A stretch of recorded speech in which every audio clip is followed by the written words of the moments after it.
the fuss is up, my people. After my Hawaii Part 2 review, I mentioned something about doing another album review on Marvin's Marvelous Mechanical Museum by Tally Hall. A few people liked that comment, so for those 15, 16 maybe people, here you go. Tally Hall is a really good and really cool band from Ann Arbor, Michigan. The band was created in December of 2002 and has been wonkifying unsuspecting audiences from Ann Arbor to places other than Ann Arbor ever since. The name comes from a food court around the area where the band members grew up, which eventually closed down. That is so sad, but at least the memory lives on, I guess. Tally Hall consisted. The state of the band is very much so confusing, of 5 members who all attended the University of Michigan. Tally Hall's members are Rob Cantor, he made Shia LaBeouf Live, by the way, it's pretty cool, Ross Fetterman, Joe Hawley, Andrew Horowitz, and Zubin Seji.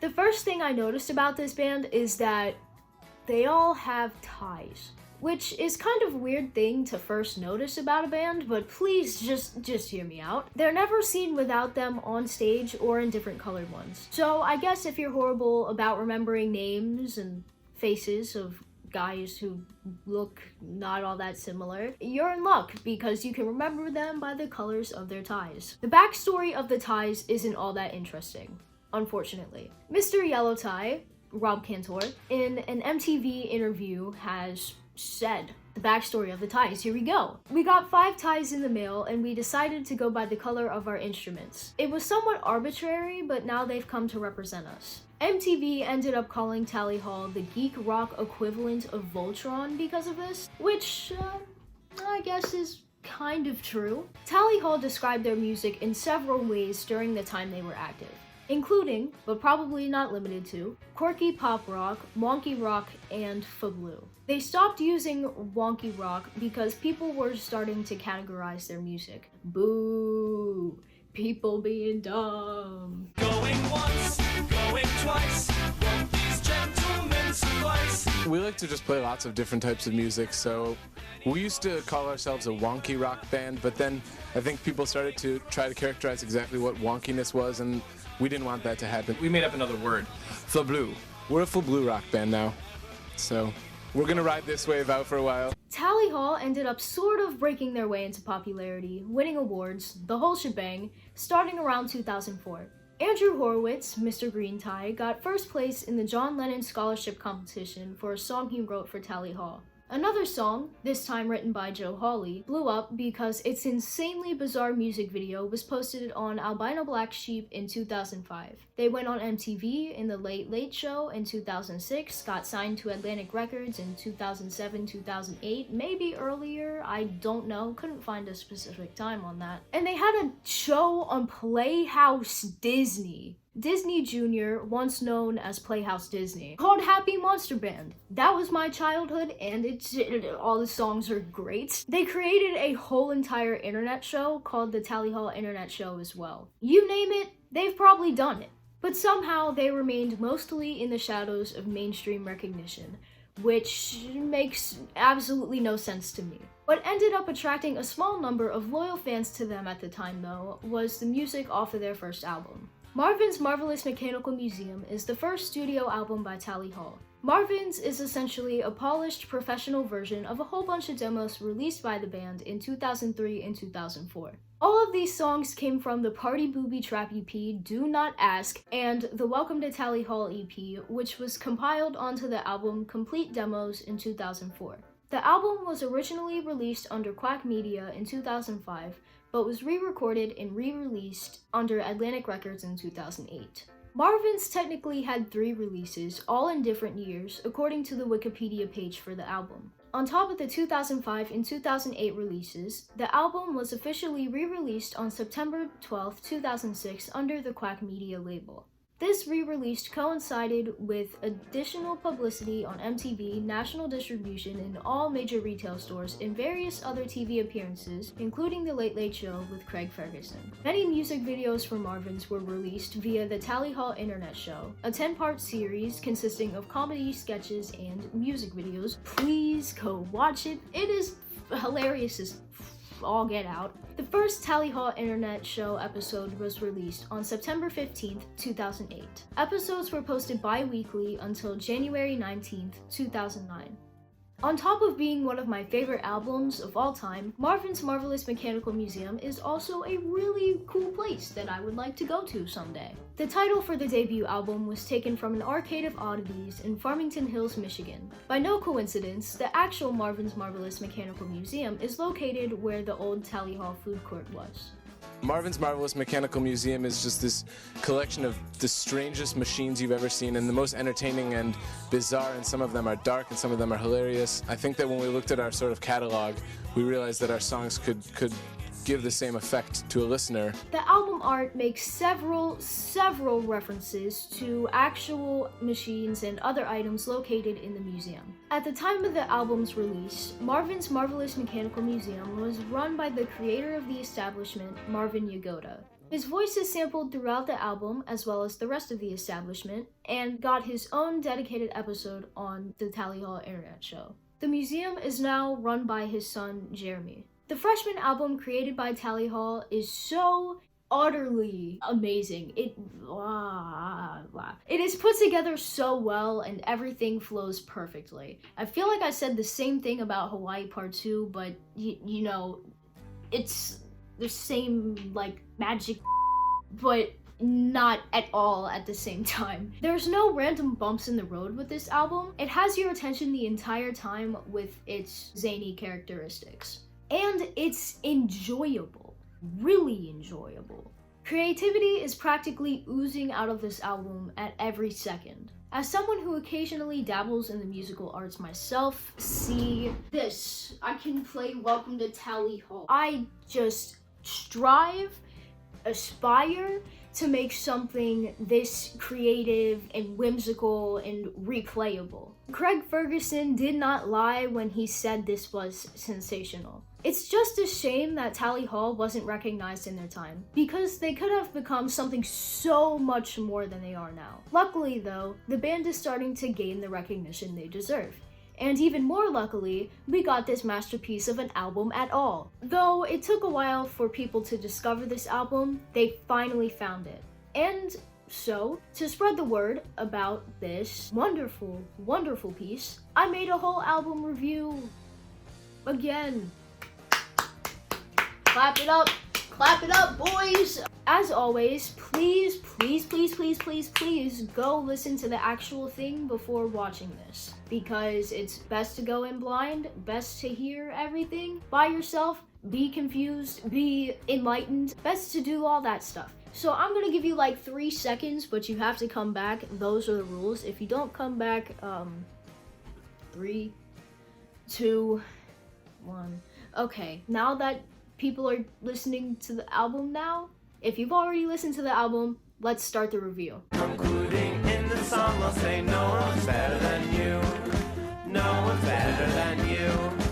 No one's better than you.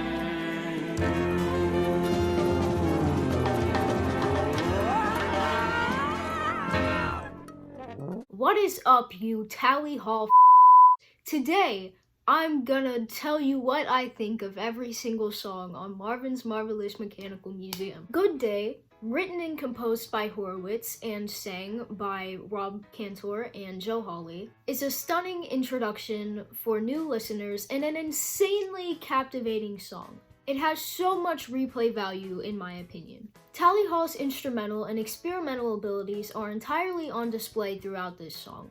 It feels whimsical, like the song is about to lift you off of your feet and take you to some distant land. This is literally just Hawaii Part 2 all over again, except not at all, but you'll be jamming out the whole time. Giving parts of the instrumental this swirling around your head sound really adds to that whimsicality. The switch from the chorus into the bridge is so smooth and impactful. The chaos towards the end, with all the nonsense talk, flat out shows you what you're about to get into while listening to this album, which is needed for every album ever, and is executed greatly. Lyrically, Good Day is incredibly interesting.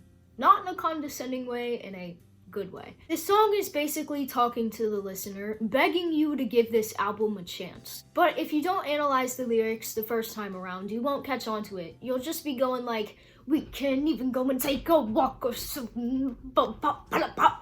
Yeah, because that's what I did. That's only how I interpreted the first verse and choruses, however.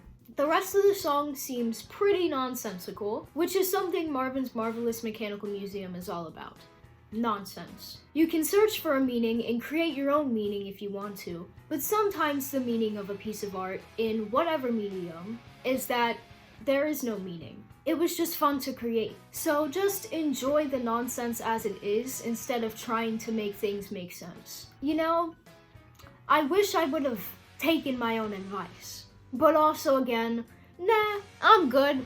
From the lyrics to the composition, this song is remarkably creative. So it's no wonder why it won first place in the John Lennon Scholarship Competition, which is run by BMI and Yoko Ono. Andrew Horowitz met Yoko Ono. I am incredibly jealous. The award was won in 2004, and it was Tally Hall's first sign that they had something special. On MTV's You Hear It First, Hawley and Horowitz talk about the validity of the band's work and how it was hard to judge at first. It's kind of hard when you're a startup band to know if what you're doing is valid. You're kind of doing it for fun, then all of a sudden somebody says this has value, and you think, oh, well, there's more where that came from. I think it takes like multiple moments for a band to come into being, but that was the first indication that we had something. There are some differences between the 2008 and 2005 release, though. In the 2005 version, their voices in the beginning sound more distinct to me. There's maracas for the chorus instead of tambourines, the instrumentals circle the head still, but in a more noticeable way. And there are vocal dynamics for the why and by part of the bridge that were left out in 2008's release. Why were they left out of the 2008 release? They were so good. Put them back. Put them back. I also noticed that the Quack version of Marvin's was more instrumental focused when it came to mixing. The vocals feel almost like a background in some portions when they're meant to be the focus point, or at least a bit louder than they actually are. If it were mixed a little better, the 2005 version of Good Day would be my favorite version. I like how this version makes sure you can hear that circling sound, how it has the dynamics in the bridge, again, why did they take them out, how the members' voices can be picked out, and how it's delivered with more energy. It's a commonality for the 2005 release of Marvin's, but on nearly all of the recordings, they sound excited to be doing what they're doing. I don't blame them for losing a bit of that energy in the 2008 version though. After all, it must get kind of tiring to re-record the same thing over and over and over and over and over and over and over and over and over and over again. The Atlantic version is still incredible despite that, and the improved mixing really helped the song showcase its full potential. Greener is a surprisingly tame song for Tally Hall. It's not too wacky, but it still gives off that certain charm that only this band can make. The lack of oddness in this song does not take away from it at all. Instrumental-wise, it's a very feel-good song, and just sounds fun to play. I don't know how to play it, but it just sounds really, really fun. The drums go absolutely crazy, and I never really noticed how good they were until I sat down to do this review. They are so incredibly good on every track. Fetterman does not get enough credit for what he does. I also love the use of synths during this song. I didn't even pick up on them until just recently when I sat down to do this, but they're really cool. I don't know why I didn't pick up on it because they're so noticeable. Not much changed from the Quack 2005 release of Greener, but I did notice that the guitars aren't as heavy in the 2005 version. Greener is all about growing apart from a lover, feeling anger and sorrow and envy and all the bad feelings while that growing apart is happening. This song is just so, I'm so mad and so sad that you don't see or speak to me anymore. Another thing that I noticed about this album lyric-wise is that when songs try to make sense of nonsense in the lyrics, negativity ensues. The theme of just letting nonsense be nonsense for the greater good is continued throughout this entire album. No song strays away from that topic, from what I could understand. Overall though, Greener is a beautiful song that is perfect for going, why don't you love me anymore? Love me. Why don't you love me? Please love me, man. It's a perfect song for doing that too. And it's a great fit for this album, as always. Welcome to Tally Hall. Yes! This song, for some reason, gets me very pumped up, even though it's kind of like... What a beautiful, beautiful way to introduce who your stage personas are to the general public. There's clear inspiration from Marvin's Marvelous Mechanical Museum here, and the band has said that lyrics for Welcome to Tally Hall were inspired by it, before the album was even an album.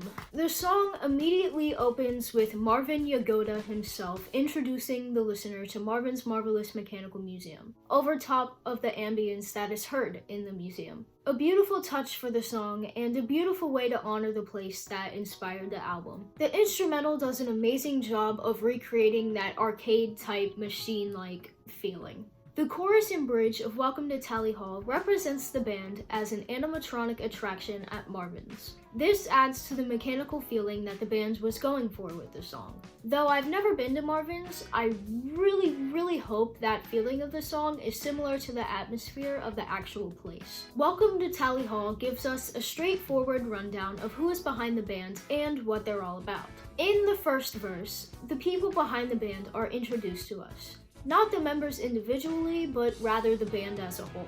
Rob, Mr. Yellowtie, tells us that they're a bunch of college students just having fun making music despite the newfound seriousness of their work. During the second verse, the individual members and what they do are introduced to us. Zubin, Mr. Bluetie, breaks down the roles of each member. Yellowtie writes about love and how it sucks. Red, adored, plays the guitar, says, hey man, is my amp too high? Even though it never is. Apparently loud and proud. Gray is just shots, everybody! He also plays the drums. Green plays the keyboard, unlocks the rock in the act. Blue opens the case, plays the bass. Will not say the last part because no. The third verse, and the little instrumental part after it, showcases their unpredictable musical capabilities. That Joe, Mr. Red Tie, knows lots of big words, and also makes the world disappear 2 lines in. The buildup of tension at the end of the verse, resolving into that trumpet solo, is perfect, and probably one of the best instrumentals that the band has ever done. This song is another one that is insanely fun to play. I just forgot that I never actually showed you how to play Welcome to Tally Hall. Basically, what you do is you go... I look so weird. Are we up all the way? My amp is too low.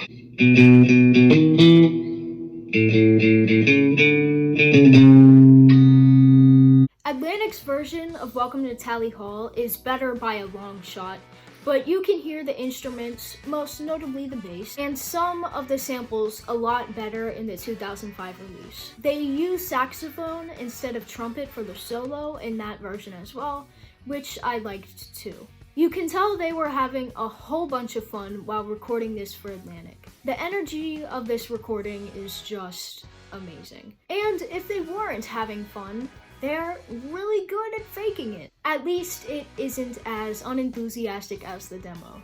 We are not going to listen to that. This song, lyric-wise, is so messed up. Not gonna lie. A man questions if he's happy. His mind is sadistic, so, I guess, not really. No, he is not. And he goes on with this dreary mindset for the entirety of the song. Temporary happiness is a big theme of this song. That sadness always ends up setting back in. From what I understood, this man believes that temporary happiness is not true happiness. This song was a bit hard for me to understand conceptually. Well, I wouldn't say too hard, because I get it's all about wah-wah, depression, and stuff, but just like the story was kind of hard for me to follow.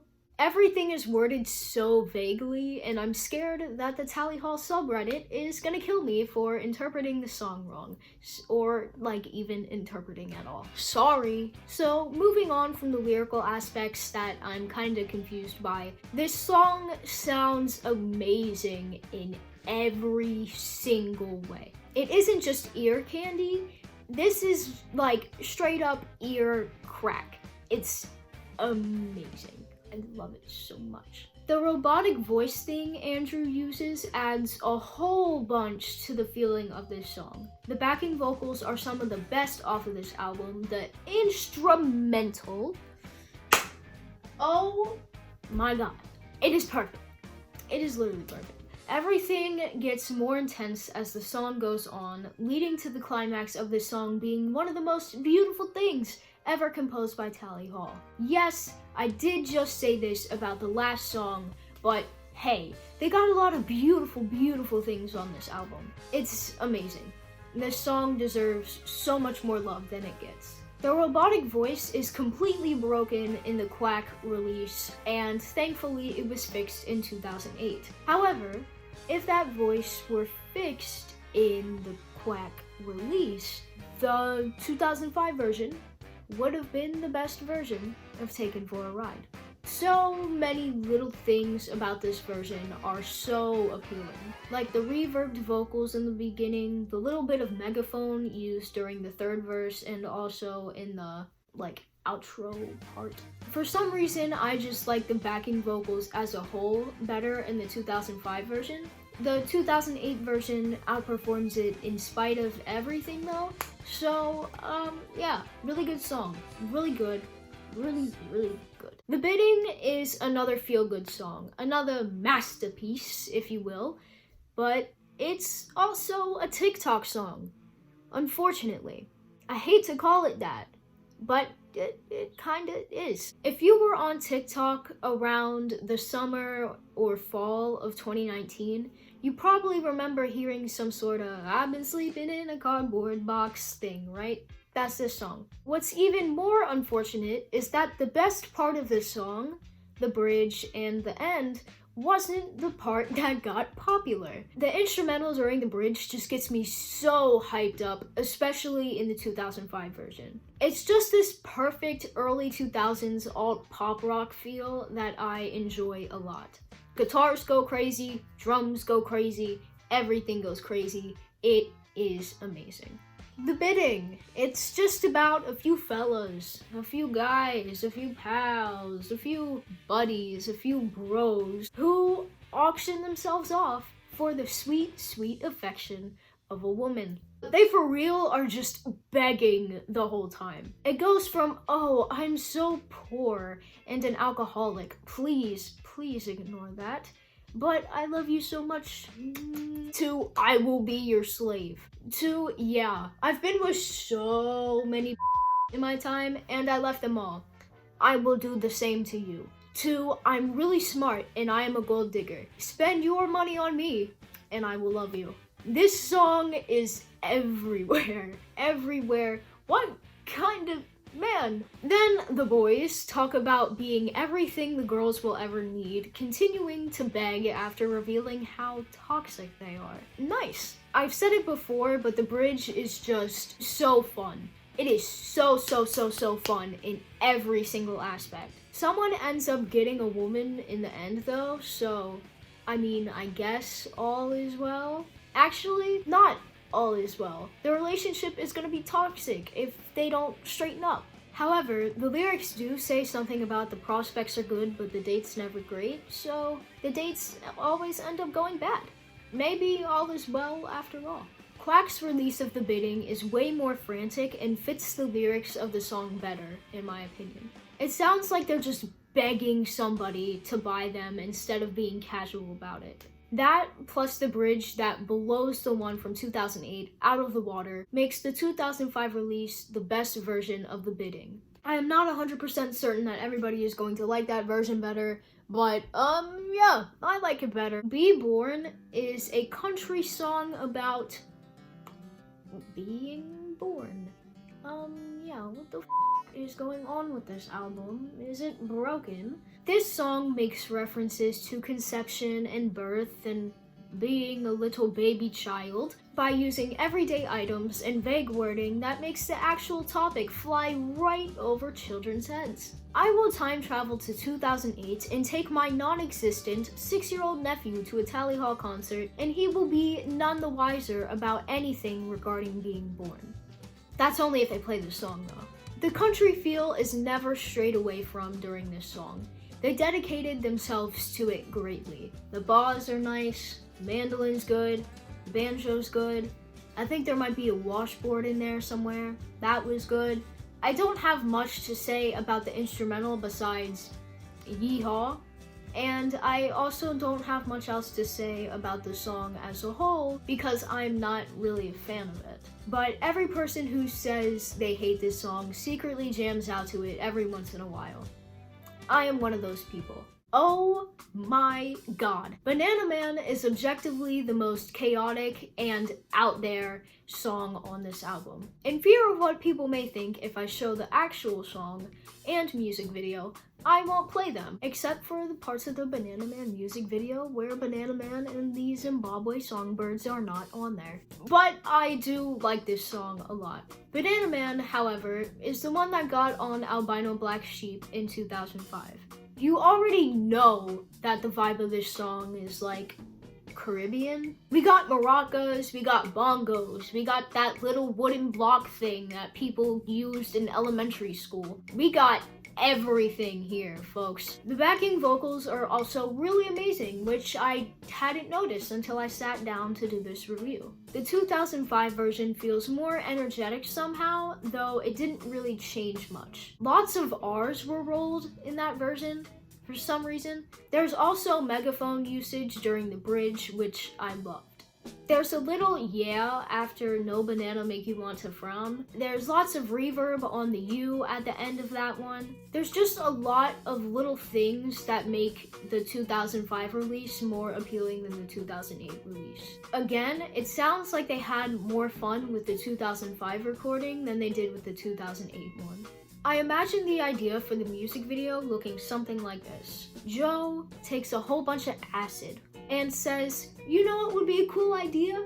And then he pitches this to the Tally Hall boys. And then they say, yeah, alright, that sounds okay. And then they make this. That is not how the creation of the song went at all though, at least from what I know. Though it really seems like that's how it was made. Banana Man had actually came to Mr. Holly Red Tie Red Pilled Man in the middle of the night during his high school years. In high school, I awoke in the middle of the night to my television playing African villagers chanting. It was joyous, but I wasn't sure if I dreamt it. My TV had a timer, so maybe it landed on PBS or something. Sometime later, during one of my younger sister's dance competitions in Myrtle Beach, I went back to the hotel after hanging out by the Atlantic with the Showstoppers competitors to bonk out some lyrics. People have said things about this song like, this is a very intricate analysis of capitalism and how it makes those under it go crazy because of how overworked they have to be in order to get by. Now, do you really think that a high school student would care enough about capitalism or be filled with that much deep-seated hatred for it to make such a complex and bizarre piece on it? In the late 90s, early 2000s of all times, my guess would be no. No way. What? There's another theory about this song being about the effects of psychedelic substances, but I don't really think that's the case either, though I definitely see how people could think that. This is simply about some dude who gets some bananas from Banana Man.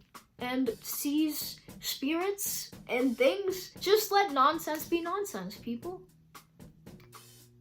I need to talk to myself a little bit. This music video was actually a class project for some videography class that Joe took in college. There was no intention of it gaining viral success a few years after its creation. I thought, why not make a music video? So for a class project, I made the Banana Man music video, and we posted that. And this website called albinoblacksheep.com picked it up, and all of a sudden it got hundreds of thousands of hits. And we got a ton of fan emails and merch sales over the internet, which we didn't think were possible. We just started making even more of these, like, skits to put on the internet. We kind of think of ourselves not just as a musical band, but kind of as a multimedia band. The success of the Banana Man clip also spilled over into the band's live shows, which all of a sudden began to get larger and larger. Almost overnight, Tally Hall had developed a dedicated and thoroughly mixed fan base in and around Ann Arbor. Banana Man is a godsend of a song, basically. 10 out of 10. Just apathy. I feel pretty apathetic towards this song myself. We go from the most chaotic song on the album to the most normal one. Wah wah. Just apathy is just the stereotypical women do not love me. Women suck so much, and I want everyone to be perfect. Love sucks. Please do not hit me up. Song of the 2000s. But it's still a good song. The way the song is mixed in the Atlantic release is very nice. Orchestral stuff is kept in the right ear, acoustic guitar is kept on the left, and the drums go absolutely crazy. Once again, the song is good, but I don't have much to say about it because of how bland it is. I felt like it would be important to open with this beautiful interpretation of the song that I found. This ended up making a lot of things make sense for me because I was really confused as to what this song may mean before finding this. Spring in a Storm talks about the appreciation of and for nature and the cycle of it, but how insignificant it can make you feel until you realize you're just as much a part of it all as anything else. I opened with this because Spring in a Storm really toys with that nature theme in the instrumentals. The instrumentals just sound like rain, or rather a storm, but in music form. It starts out light, gets really intense, and thunders in some parts of the song, and fluctuates between those states. The lighter parts give off this comforting feeling. In the beginning, there's even whispering, almost as if to hush the listener. The heavier parts are comforting as well, but they more so invoke a crisis in the listener than anything else. Lyrically and instrumentally, Spring in a Storm is filled to the brim with pain. Absolute pain. Oh my God, this song is so sad. This song gets so emotional in some parts that it gets overwhelming. This is like one of the only few songs that has ever made me cry. So that's the thing. Even with the comfort of the song, it is so incredibly sad. Sometimes when I listen to the song, I feel like I'm intruding on something. Probably because it sounds like it was so insanely personal to its creator. Holly really poured his heart out with this one, and I couldn't be more thankful because it led to this absolute masterpiece of a song. And of course, there are some small differences in each of the releases. Quack's release didn't have the whispering behind all of the vocals in the beginning. There was only whispering for the All Along and I'm Playing a Song lines. There's also a bit of an echo on the vocals in the beginning, which was replaced by the whispering in Atlantic's release. In the 2005 release, there's a complete split for the I Think You Return to Obscure vocals. The bass vocals are on the left and the treble vocals are on the right. That part for me was like ear candy again. Very cool touch. I feel like this song was probably the best mixed in the 2005 release. There's also this character in the song named Mr. Moon. Do I know what he represents? No. Couldn't be a god because he's uncertain of what happens when people die, and you'd think a god would know what happens when people die. They're a god. Then I thought Mother Nature or something. but this could not be Mother Nature because they sound like the furthest thing from a mother. I am very lost, but that is okay. Mr. Moon will remain a mystery for now. When I first listened to the whole band's discography, this was the one that really caught my attention. Like the first one that really caught my attention. I fell in love with it immediately. So maybe I'm a bit biased towards it, but this is the best song of a Marvin's Marvelous Mechanical Museum, and genuinely one of the best songs that I've ever heard. This is a really good song too. True to this album's nature, we go from very nonsensical things to serious ones, or vice versa. In this case, a serious mental breakdown to I'm going to stalk the Olsen twins. Just imagine this. You're having a breakdown to spring in a storm, and then all of a sudden you just hear... That has happened to me on more times than I'd like to admit. So this song is all about some guy who is infatuated with Mary-Kate and Ashley Olsen, so now he intends to stalk them. Hell yeah! I physically cannot make a serious analysis of this song, but I can tell you that the instrumentals absolutely slap. We got maracas, we got tambourines, we got a kazoo, we got everything. Again, we always got everything here in Marvin's Marvelous Mechanical Museum.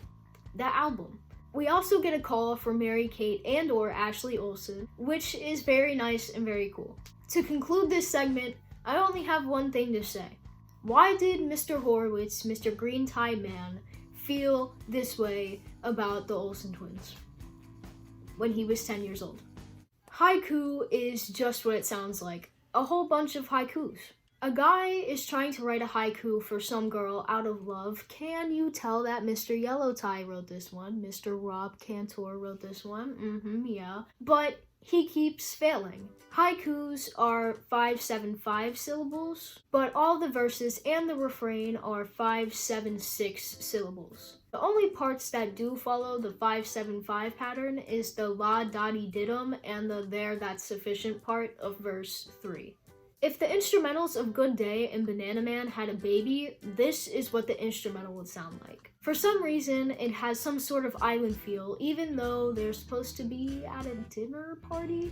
The atmosphere of the dinner party is well represented though. We got that spilled sauce, we got people talking in the background, we got silverware, we got bottles, we got mics going haywire in the middle of the song a little bit, we got children crying. Like I said, they really committed to the I'm performing at a restaurant and everybody here hates us feeling. The voices in the back of haiku are pretty hard to make out though. What are they saying? There's so many of them that I can't really make out anything except for play the banana song and get off the stage and the occasional booing. The Whole World in You is a banger. Absolute banger. The brass instruments sound amazing. It sounds like a very good marching band is playing this. Kinda like that one photo on their Spotify. Kinda like the Slap Brigade. I wish they had a few more songs that sounded like this because the style fits their voices so well. Specifically Andrew's. It really fits Andrew's voice nice. This song has a childlike feel, but maybe I'm biased because I know about the Crayola 3D chalk commercial that this song was featured in 2008. Bangin' commercial. I said, hey mom, can I get the 3D sidewalk chalk? And she said, no, Lakin, I'm poor. There's a few different ways I've seen this song be interpreted, but they all kind of stem around this vague idea of perfection. I've seen it be called a song about narcissism, and of course that stems to perfection because, narcissists are perfect in every way. I've also seen it be interpreted as politicians promising that they'll make their country a utopia, and then not fulfilling that promise if we're going off of the music video. Personally, I like to ignore the lyrics and go, childhood. Why does this sound like a zoo? Why does it remind me of a zoo? Oh my god, it's Good Day. Hey guys, guess what? It's the existential crisis song about time. You thought Spring and Storm was bad when it comes to the existential crisis feeling. Oh boy, oh god. That was just the beginning. And this is the end, but you know, that was just the beginning. I'm pretty much in love with the instrumental of this song though. It sounds like you're trapped in time, basically.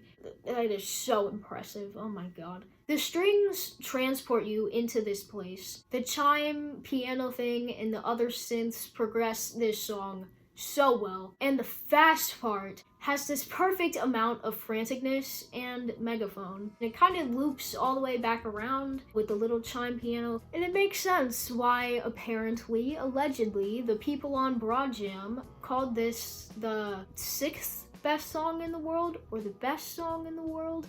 Back in the day, Ruler of Everything is basically this conversation between Father Time and a stupid little tiny stuck-up little man. Mr. Time guy basically tells this little tiny little guy that time rules our lives and is the end-all be-all. Material possessions, honestly, will not matter once you're gone. Also, the only time you'll know what happens when the clock stops is when you're already dead. Yay! Woo! This is really fun, isn't it? Fear of the unknown! Give it up! But they do mention that you should stop worrying about all these time shenanigans though, because it'll only hurt you. Stop worrying, you dumb little son of a son. A few things have changed since the 2005 release. Most notably, the fast part changed a lot, as well as the lead up to it. The lead up is less intense in Quack's release, and I'm happy that they changed it. The fast part has this vocal effect in the background that goes like, woo, and I didn't really like it at first, but it grew on me a lot. There's also this really long bit of ocean sounds, which was not present on Atlantic's release of Ruler of Everything. Just a random fun fact again, 13 was not advertised as a song on the physical copy of this album. Do I know why? No, but I just thought it was pretty cool to see it go from 12 to 14 on the CD. I was freaking out about that fact when I first got the CD. Do you want to look at the CD, kids? Look at it. It is so beautiful. You see how it goes from 12 to 14? Like, look at that. That is so cool. We finally reached the end of Marvin's with probably the saddest sounding song that Tally Hall has ever made. This song was also popular on TikTok for a while in 2019, maybe a little in 2020. You know, though, like kids just acting really sad to it and stuff. Absolute cringe for sure, but at least it brought a tiny bit of exposure to the band. We have ocean ambiance in the back here, which already gives Hidden in the Sand a calming feeling. Then the instrumental fades in. It's the most simplistic out of all of their songs, just using a ukulele and some vocals. Just those two things was a great choice for this song, to be honest. It makes it feel like it has more emotion behind it, I guess. Definitely. What an amazing song to sit back and feel empty with a little tiny bit of sadness to. The seemingly nonsensical stuff is back as well. On the surface, the lyrics don't really seem like they make any sense. However, if I'm trying to make sense of this, though I feel kind of stupid trying to, this could be a I'm doubting my abilities song. I saw a theory about this on Reddit somewhere. I forget the username, unfortunately, since the post was made a long time ago, but credits to the person who came up with this idea. I love you. The theory about this song goes a little something like this. Tally Hall was doing their thing, messing around, making music, having fun, all that good stuff. The listener found them and loved their music, since they were a little band at the time this was written. Then he goes, oh, shiitake mushrooms. You like our stuff. Ha ha ha ha ha ha. I didn't really think anyone would, but thanks, man. The listener is close to finishing the album, having to say goodbye to it, in a sense, and thought, or said, wow, this band is amazing. And since the writer isn't too confident in his abilities, he goes, huh, if other people like my stuff this much, I wonder if I could like it too. The writer believes that the listener wants him to make something outside of his range of capabilities, some sort of impossible work of art in order to be satisfied. However, all he wanted was recognition for his seemingly nonsensical work. That's just my take, and that Redditor's take as well. Good job, Redditor, who I forgot the name of, I'm so sorry. Though, this song could also just be about nothing. After all, it would make sense with the quote that's reversed at the end of this song. Wouldn't the world be better off if we took nonsense more seriously? Welcome to the section called If You Really Want to Know. Why would you want to know about these 2 bonus tracks? Just why do you want to know about these 2 bonus tracks at all? If you really want to know about Mucka Blucka, it's just a whole bunch of chicken noises coming from the drummer. Ross's falsetto goes kind of crazy in this song though, I'm not gonna lie. On MTV's You Hear It First, the members talked about a song they made that was basically all swearing. There was a song and the lyrics were actually, you motherfucking, and we decided not to do that. That was in our post-hardcore emo phase. There's no concept though, really. It was just all swearing. Some of the muckas and bluckas in here sound like PG versions of swear words, so it's safe to assume that Mucka Blucka is the redone version of this song. This song was on a show at one point. Forget what show it was. The Roots ended up playing it on The Tonight Show to introduce some woman from the show that this was on. So we're talking about Dream now. If you really want to know about Dream, it's a very beautiful piece that's just a whole bunch of DAWs. It was used in episode 4 of the Tally Hall Internet Show, and the unedited version of the music video has clips from the actual Marvin's Marvelous Mechanical Museum in it. That's it. That's the review. To wrap this all up, I've said it before and I'll say it again. This album is so good. It is really good. I'm completely speechless at this point because I'd just be reiterating everything I've already said 1,000 times to conclude this video. But the process of this review and, just listening to this album in general has helped me to appreciate nonsense more. It helped me realize that nonsense can be so beautiful, and I know it has made thousands upon thousands of people realize that too. That's the end of the video. Thanks for watching. If you made it all the way here, I'm gonna be completely honest. Y'all's support has been really helpful for me recently. You guys have kind of made me believe, or have faith in myself, about my abilities when it comes to YouTube and stuff. I'm gonna try to make more longer things for fun. It's really fun to do, but I didn't really think that, I was too good at it. But you guys have helped me realize that I might be. I know I say it in my description and in the comments all the time, but truly, I do appreciate every single one of you. You guys are amazing, and I'm ready to see how wild or mundane this YouTube ride will be. I'm gonna keep being centered around music with my content because that's something that I really enjoy and I really love, and having music wrapped in with the content that I'm creating, it will probably be very good for me. I'm gonna start new series, hopefully, maybe go into some music theory of stuff, definitely stray away from Tally Hall and the side projects because I got more stuff that I like. Thank you for watching. I'll see you in a few months, probably. Have a good day. Again, I appreciate you. See you in a few months.